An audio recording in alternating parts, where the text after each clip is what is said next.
చల్లగా. డి శ్రీనివాస్.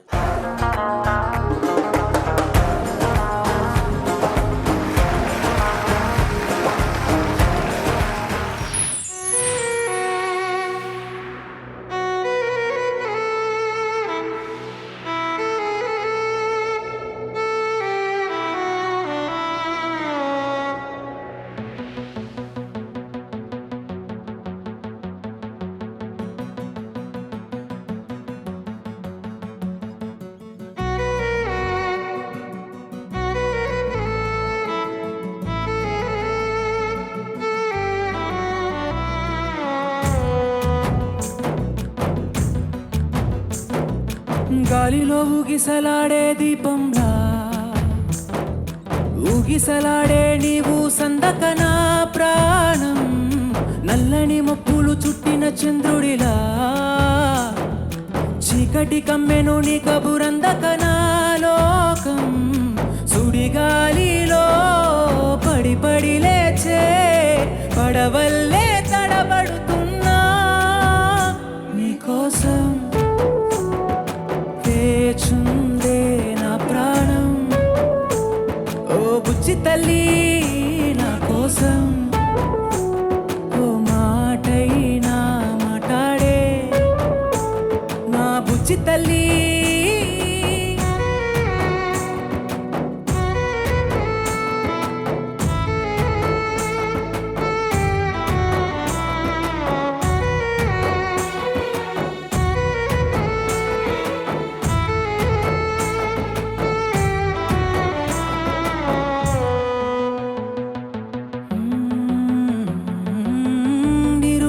చేపల్లే తారలేని నింగల్లే జీవమేది నాలోనా నువ్వు మాటలాడందే. మళ్ళీ అలకొస్తానే కాళ్ళ ఎల్ల పడతానే లెంపలేసుకుంటానే ఇంకా నిన్ను ఇడిపోనే. ఉప్పు నీటి ముప్పుని కూడా గొప్పగా దాటే గట్టోనే నీ కంటి నీటికి మాత్రం కొట్టుకుపోతానే నీకోసం వేచుందే నా ప్రాణం. ఓ బుజ్జి తల్లి నా కోసం ఓ మాటైనా మాట్లాడే నా బుజ్జి తల్లి.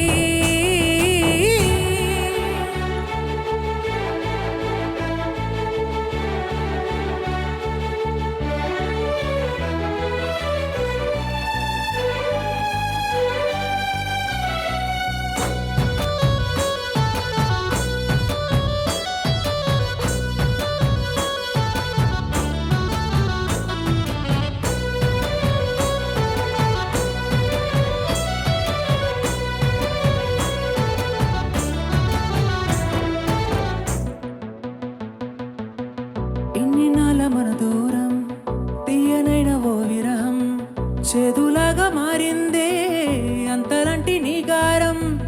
ఎంత పెట్టు చేసావే దేని బుజ్జకించాలే లెక్కలేని చూపుల్లో నానా నానా నానా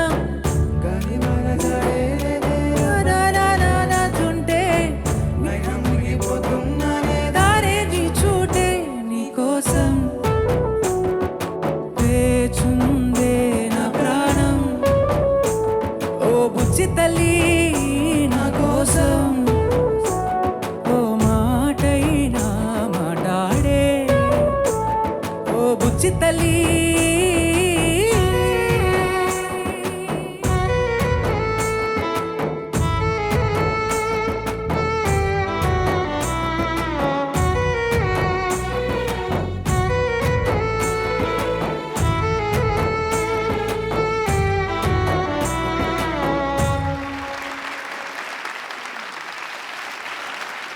బాబు సార్ బాగా పాడావు, చాలా బాగా పాడావు. ఊహించలేదు ఇంత బాగా ఈ పాట ఇలా పాడుతాను ఊహించలేదు. చివరిలో కొన్ని మర్చిపోయినా కూడా పల్లవి చరణం ఎంత బాగా పాడావు. తర్వాత చరణం తర్వాత వచ్చే మాట అయినా దగ్గర నాకైతే అసలు గుండె ఎలా కలుక్కుమంది ఆ మాట అయినా అన్న చోట. బాగా పాడావు. 3 మాటల్లో చెప్పేస్తాను. ఏ పుట్టలో ఏ పాము ఉందో, ఏ గొంతులో ఏ పాట ఉందో, ఏ శ్రీనులో ఏ సీనుందో ఎవరికి తెలుసు. Thank you sir. వేదనకి బాగా కనెక్ట్ అయినట్టున్నావు కదా మేడం. మనసులో చాలా వేదన ఉంది అంటే బాగా కనెక్ట్ అయ్యావు. వేదన అంటే ఏం లేదు మేడం. అంటే మా ఆవిడని బుజ్జి అని పిలుస్తాను. సో మా అమ్మాయిని ఊహించుకునే పాడాను. సో ఫస్ట్ వరకు చాలా బాగా పాడాను. సో అంటే సెకండ్ హాఫ్ ఇంకెవరైనా గుర్తొచ్చారా? లేదు సార్. ఒక అమ్మాయినే ప్రేమించాను, ఒక అమ్మాయిని పెళ్లి చేసుకున్నాను. సంతోషం. కూతురు లేదా? అమ్మాయి అంటే నా భార్య సార్. నేను అమ్మాయిని పిలుస్తాను మా అమ్మాయిని. ఓకే. సో సెకండ్ చరణం వచ్చేసరికి మీ ఇద్దరి మధ్య జరిగిన ఘర్షణలు గుర్తొచ్చుంటాయి. Never mind. ఏమా కానీ బేసిక్గా చాలా మంచి గొంతు, చాలా బాగా పాడే లక్షణాలు చాలా ఉన్నాయి. అంటే చాలా సున్నితంగానూ ఉంది, అట్ ద సేమ్ టైం చాలా ఏం చెప్పాలి నాకు అర్థం కావట్లేదు, హృదయంగా ఉంది. చాలా బాగుంది. Thank you ma'am. చాలా చాలా బాగా పాడారు పాట. Thank you ma'am. Thank you Dharmi, sir. Thandel కొత్త సినిమా కదా. అవును సార్. నేను కొత్త సినిమా పాటలు కొంచెం లేట్గా వింటుంటాను. నేను కొన్ని కారణాల వల్ల నా చెవికి వచ్చేసరికి లేట్ అవుతుంటుంది. చాలా బాగుందమ్మా పాట, అద్భుతమైన పాట సెలెక్ట్ చేసుకున్నావు. అందులో స్వింగ్ ఉంది. ఆ స్వింగ్ ఒక ఏమన్నా సునీత గారు అంటూ హృదయమైన పాటలో స్వింగ్ ఉండడం అన్నది అరుదైన కాంబినేషన్ అది. సార్. మామూలుగా హృదయంగా ఉండే పాటలు స్లోగా ఉంటాయి, ఇది స్పీడ్గా ఉంది. దాంట్లో ఒక పల్స్ ఉంది. దాంట్లో ఏంటి ఆరాధనా భావం కానీ అది ఆ మమతల్ని ఎక్స్ప్రెస్ చేసే విధానం, ఆ రాగం, అప్స్ అండ్ డౌన్స్, చాలా గొప్ప కంపోజిషను, గొప్ప లిరిక్. నువ్వు చాలా, నేను ఫస్ట్ నీ దగ్గర నుంచే విన్నాను. ఇది మామూలుగా అయితే పాటలు వింటాం బయట, విని తర్వాత నువ్వు ఎలా పర్ఫామ్ చేస్తావు కంపేర్ చేస్తాం. సార్. ఈ పాటను పరిచయం చేయడమే నువ్వు చేసావు. సో చాలా ఇప్పుడు ఒరిజినల్ పాట వింటే ఇప్పుడు నాకు నచ్చదేమో అని భయం ఉంది ఇప్పుడు, ఎందుకంటే అంత బాగా వచ్చింది. Thank you so much sir. All the best. Next రౌండ్లో కలుద్దాం. Okay, thank you sir. Good thank luck. You so much.